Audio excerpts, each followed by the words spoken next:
मेरी शेरा वाली मैया, चरणों में शीश झुकाऊंगा। मेरी शेरा वाली मैया, चरणों में शीश झुकाऊंगा।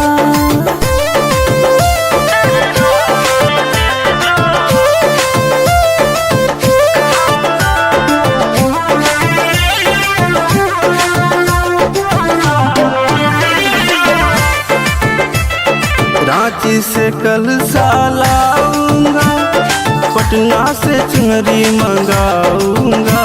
पलामू के पंडाल में अड़हुल भी मैया के दर पे चढ़ाऊंगा। रांची से कलसा लाऊंगा, पटना से चुनरी मनाऊंगा। पलामू के पंडाल में अड़हुल भी मैया के दर पे चढ़ाऊंगा। अब तुमा तेरी दर्शन है पाना, मेरा अब ना कोई ठिकाना। माँ तेरे आशीष पाऊंगा शेरा वाली। मेरी शेरा